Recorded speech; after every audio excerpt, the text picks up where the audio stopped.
Bismillah ar-Rahman ar-Rahim. Salutations. Assalamu alaikum. Que la paix soit sur vous. Donc on commence tout de suite avec le juz 9, surat al-Anfal. Donc c'est une des premières sourates de Médine, révélée juste après la bataille de Badr. Donc elle a été révélée quand les prisonniers ils étaient encore avec les musulmans et ces derniers se demandaient que faire des prisonniers. Anfal, ça signifie butin de guerre. Donc les chevaux, les armes, les tentes et les armures et tout ce qui va avec. Donc en fait, il y avait une controverse sur qui récupérait quelle part du butin. Et donc cette sourate fut révélée pour expliquer cela.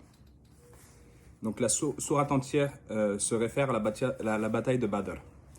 Donc la bataille de Badr, c'était la première bataille majeure entre les musulmans et les Quraysh.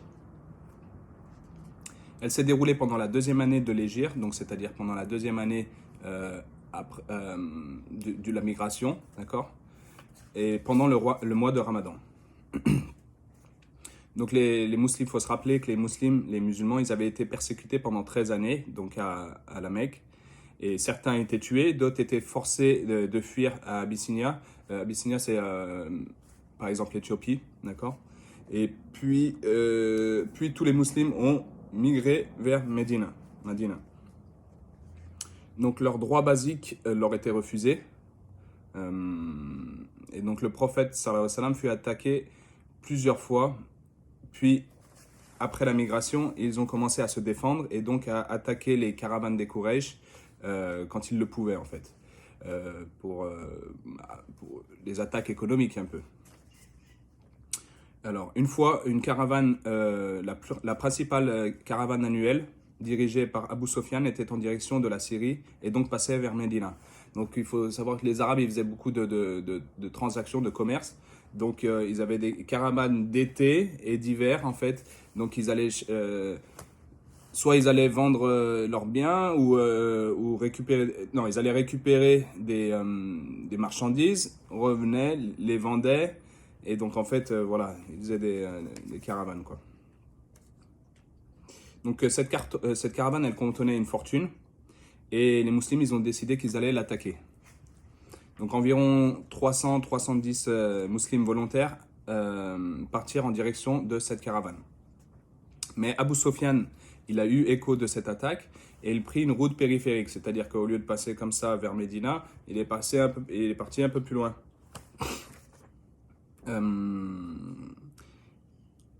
Et il demanda au Quraysh d'envoyer, il passa le message au Quraysh et il leur demanda d'envoyer une armée pour attaquer les musulmans. Donc une armée d'environ 1000 combattants, et ce n'était pas seulement des combattants, il y avait des mercenaires, il y avait des partir en direction des musulmans en fait pour les attaquer. Alors le prophète sallallahu alayhi wa sallam, il eut lui aussi écho de cette armée qui venait en direction de lui, et il fut garanti la victoire par Allah sur une des deux caravanes. Donc, Allah lui a garanti une des deux caravanes, il aurait la victoire. Donc, Abu Jahal menait la deuxième caravane avec son armée. Et donc cette nuit-là, le prophète a eu un rêve, sallallahu alayhi wa sallam, puis décida de combattre l'armée au lieu d'attaquer la caravane. Donc dans son rêve, il a vu une armée qui n'était pas si nombreuse que ça. Et voilà. Donc il appela un meeting dans la plaine de Badr. Et dans ce meeting, il y avait environ 310 musulmans. Donc 90 d'entre eux environ étaient des muhajirun. Muhajirun, c'est-à-dire qu'ils venaient de la Mecque et qu'ils avaient fait hijra. Hijra, c'est la migration. Donc ils étaient à la Mecque et donc eux avaient migré à Médine. Et le reste étaient des Ansal, c'est-à-dire qu'ils étaient de Médine. Et donc il y avait plusieurs tribus et on reviendra là-dessus après. Donc le reste était des Ansar et avaient prêté serment. En fait, les Ansar, les gens de Médine, avaient prêté serment envers le prophète sallallahu alayhi wa sallam, qui s'appelle le serment d'Aqaba, pour défendre le prophète sallallahu alayhi wa sallam s'il était attaqué à Médine, à Madine. mais ils n'étaient pas sous serment dans la plaine de Badr, parce que c'était leur serment, il était que par rapport à la ville de Médine. Donc ils n'avaient aucune obligation de combattre avec eux.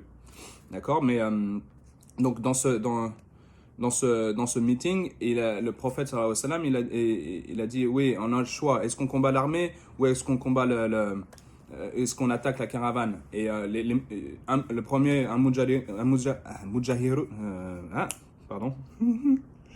un muhajirun, il a dit, combat l'armée! Il a reposé, le prophète sallallahu alayhi wa sallam, il a reposé la question. Un autre muhajirun, il a dit, combat l'armée! Et là, en fait, le prophète, il a reposé la question. Et là, les Ansar, un des chefs des Ansar, il a dit, en fait, tu attends que nous répondons pour savoir si on est avec vous. Et il a dit, ok, on combat l'armée. Et donc après, ils ont décidé de combattre l'armée. Donc les Ansar ont décidé de prendre part au combat durant ce meeting. Alors ce combat, il fut une victoire et plus de 70 leaders des Quraysh furent tués et plus de 70 Quraysh furent prisonniers de guerre. C'était une première pour les musulmans et ils ont aussi acquéri beaucoup de richesses. Donc des chevaux, des armures, des armes. Alors on va commencer avec les versets. Alors le premier ayah, donc le butin appartient à Allah et à son messager. C'est à Allah qu'appartient la décision du partage. D'accord? Ensuite, dans l'ayah 2 à 5, Allah parle des croyants. Ensuite, dans l'ayah 5, certains des croyants ne voulaient pas combattre.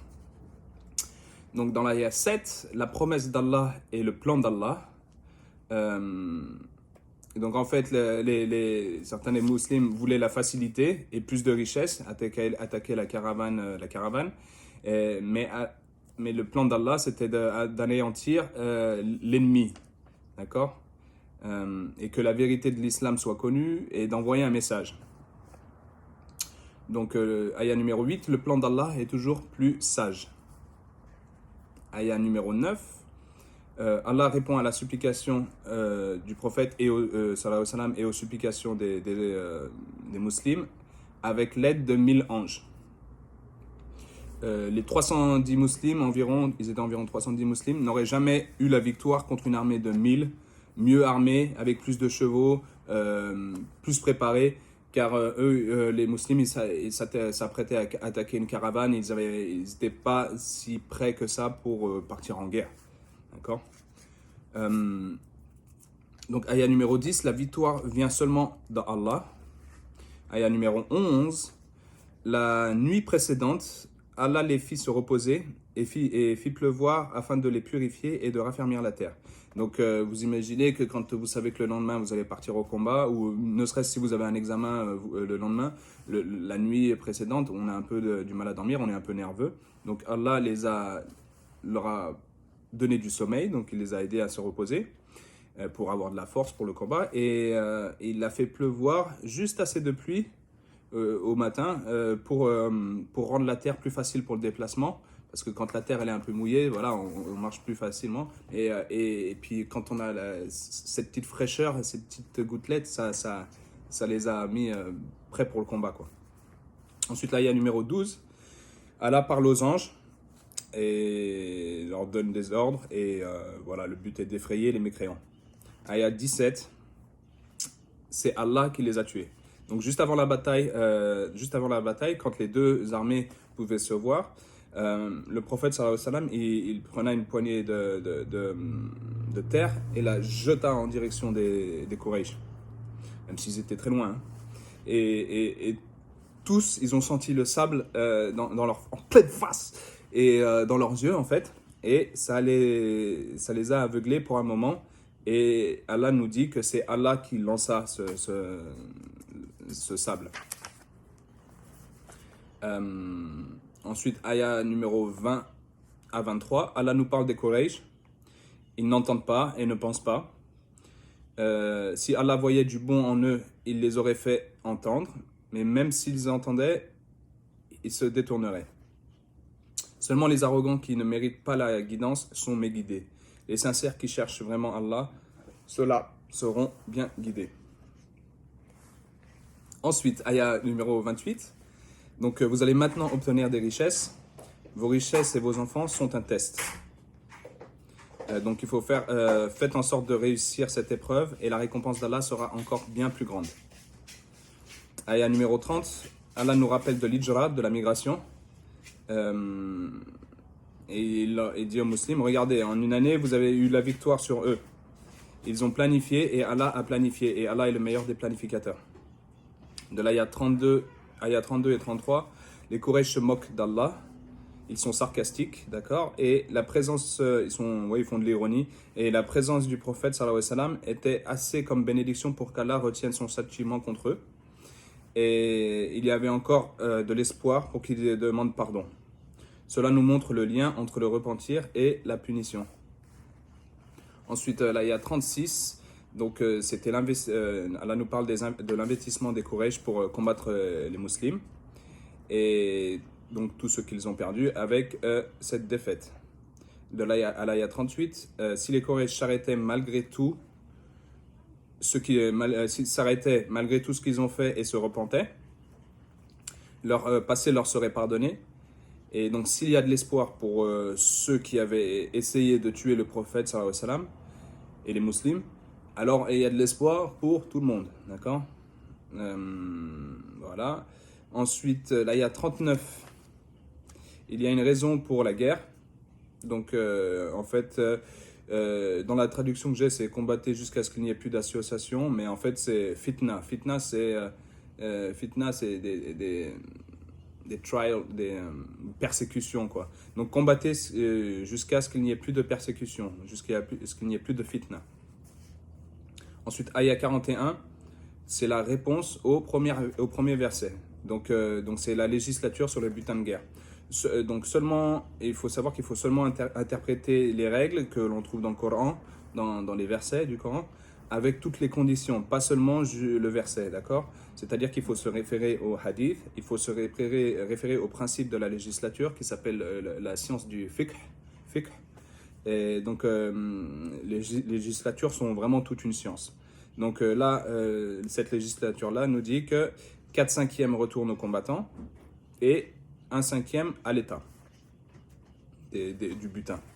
Ensuite, là, il y a 42. Allah nous parle de la croyance en la prédestination, donc le qadr de Allah, d'accord, prédestination, et le plan d'Allah. Donc, votre plan ne peut rien contre le plan d'Allah. Aya 43. Donc, dans le rêve du prophète, sallallahu alayhi wa sallam, il avait vu les Quraysh moins nombreux, beaucoup moins nombreux. Et Allah a aidé les musulmans à travers ce rêve, en rendant les compagnons plus courageux, d'accord? Que les musulmans croient que les Quraysh étaient moins nombreux, leur a donné de la confiance en eux-mêmes. Ensuite, là, il y a 44. C'est le miracle d'Allah sur le champ de bataille. Et donc, Allah a montré les Quraysh moins nombreux, même sur le champ de bataille, aux musulmans, et vice-versa. Donc, cela a donné de la bravoure aux musulmans, et les Quraysh, ça leur a donné de l'arrogance. Les musulmans se sont dit, oh, c'est bon, ils sont pas si nombreux que ça, on va y aller, on va les défoncer. Et les Quraysh se sont dit, oh, ils sont pas si nombreux que ça, on va les défoncer. Donc, voilà. Donc en fait, au final, ça va être une partie plaisir. Et donc au final, voilà, avec la même chose, selon ce que tu as dans le cœur, et ben, tu vois des choses différemment. 45, 46, rappelez-vous d'Allah, obéissez son messager et restez soudés et endurants. Donc il faut être soudé, être unis, c'est ce qui donne de la force. Aya 47, soyez sincères. Aya 60, malgré tous les miracles d'Allah pour aider les musulmans dans cette bataille, préparez-vous. D'accord? La confiance en Allah et sa prédestination ne veut pas dire rester à attendre un miracle. Tu dois donner tout ce que tu as, autant que tu peux, et donc en tant qu'entraînement et tout ça. Et donc là, les miracles viennent, mais avec un effort de notre part, d'accord? Et ce n'est pas seulement pour les batailles physiques, mais pour tout type de bataille. Bataille intellectuelle, si tu dois débattre contre quelqu'un, tu vas te préparer, avoir des arguments. Voilà, et donc se battre dans la cause fi sabilillah. D'accord? Alors, après 61, s'il s'incline à la paix, s'il s'incline vers la paix, inclinez-vous donc vers celle-ci. Donc, les musulmans ne combattent pas pour le plaisir de combattre. Ils ne sont pas assoiffés de sang. Là, l'islam, ce n'est pas une religion assoiffée de sang. Et donc, cette bataille est le résultat de persécutions qui ont duré 13 années. D'accord ? Sans ces persécutions, il n'y aurait pas eu de bataille, il n'y aurait pas eu de guerre. D'accord ? Donc, voilà. Après, c'est sûr qu'il y a certains musulmans qui prennent le Coran hors de contexte parce que certains sont assoiffés de sang. Voilà, et ça existe, mais la majorité des musulmans ne le sont pas. Et ouais, c'est pareil avec le Ku Klux Klan, par exemple. Et la majorité des chrétiens aux États-Unis ne sont pas assoiffés de sang. Et le Ku Klux Klan, est-ce qu'on peut vraiment les comparer à des chrétiens? Tout ça, c'est plutôt satanique. Les gens assoiffés de sang utilisent la religion, font des choses au nom de la religion, mais sont plutôt des serviteurs de Satan. Tout comme certains gouvernements qui tirent des ficelles. Bon, bref, c'est autre chose. Aya 62-63, Allah nous rappelle ses bénédictions. C'est lui qui nous a soutenus avec son aide. Et c'est lui qui a causé leur cœur à être unis.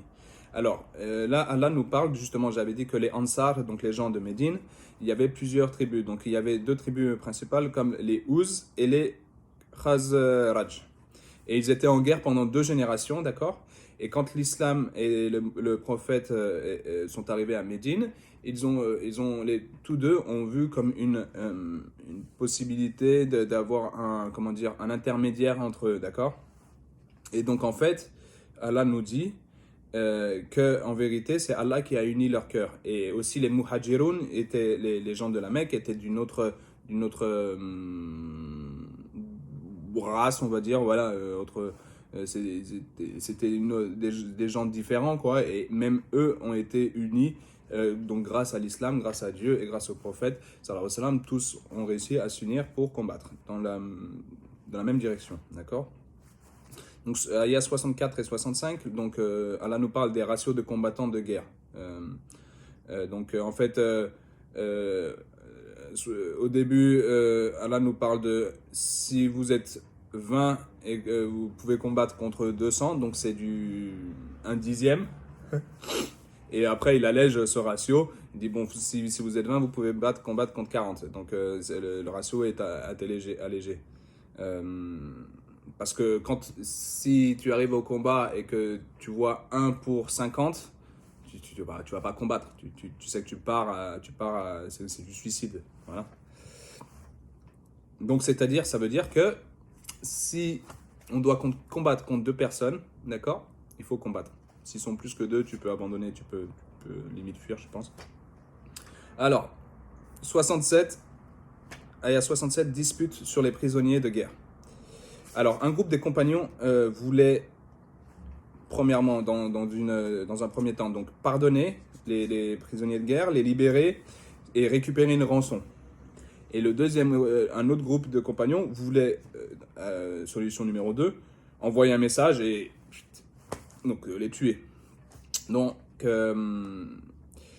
Allah subhanahu wa ta'ala dit, après que le prophète sallallahu alayhi wa sallam ait choisi l'option numéro 1, c'est-à-dire de les pardonner, de les libérer et de récupérer une rançon, que l'option numéro 2 était meilleure, mais malgré tout ça, il a pardonné. D'accord ? Donc les prisonniers, en fait, se libéraient eux-mêmes en payant leur propre rançon. Et donc la rançon, elle variait suivant la richesse, d'accord, des prisonniers. Donc ceux qui n'avaient pas d'argent, il fut libéré en échange d'éducation, c'est-à-dire qu'il devait apprendre à lire et à écrire au Ansar. Donc l'éducation, avait déjà une valeur, et en fait, au jour d'aujourd'hui, il faut bien qu'on se rende compte que l'éducation a une valeur et il faut qu'on en profite de cette éducation. Pour les autres, le plus d'argent ils avaient, le plus ils devaient payer, d'accord ? Alors l'oncle du prophète, il faisait partie de ces 2 batailles et il combattait le prophète, il combattait l'islam. Et le prophète sallallahu alayhi wa sallam lui a dit, ok, tu vas donner, je crois que c'était 100 dinars ou 4000 ou 400, je ne m'en rappelle plus. Bref, une grosse somme. Et son oncle lui dit au prophète, mais tu me connais bien, tu sais que j'ai pas tout ça. Et Et le prophète sallallahu alayhi wa sallam, il lui dit, et qu'en est-il du trésor que tu as enterré et que seulement toi et ta femme êtes au courant, connaissez l'existence. Et là, son oncle, il a alors compris qu'il était bien un prophète de Dieu et un messager de Dieu, le messager de Dieu. Et en fait, c'était l'ange Gabriel qui lui révéla ce secret. Alayhi salam. L'ange Gabriel. Ensuite, le verset 70, Allah dit au messager, sallallahu alayhi wa sallam, de dire aux captifs qui ont du bon en eux, qu'il les pardonnera et il leur donnera encore mieux que ce qu'ils ont perdu. Donc, la plupart des prisonniers, ils finissèrent par accepter l'islam au final. Ayah 71 à 75, donc les croyants doivent être unis, d'accord ? Donc ça, c'est les ayats de fin. Ceux qui sont en dehors de l'islam, même s'ils se battent entre eux, d'accord, ils s'allieront pour combattre l'islam. Et on le voit bien au jour d'aujourd'hui, d'accord. Et c'est parce que les musulmans étaient unis qu'ils ont gagné cette bataille à l'aide d'Allah. Donc il faut être unis, mais même en dehors des musulmans, par exemple, je pense que les musulmans et les chrétiens doivent être unis pour... je pense que à un moment donné dans le temps, il y aura les forces du mal qu'il faudra que les forces du bien combattent. Et il va falloir que l'on s'unisse. Voilà. Assalamu alaikum wa rahmatullahi wa barakatuh. Que la paix soit sur vous. Qu'Allah nous comble de faveurs et nous guide tous autant qu'on est. Allez.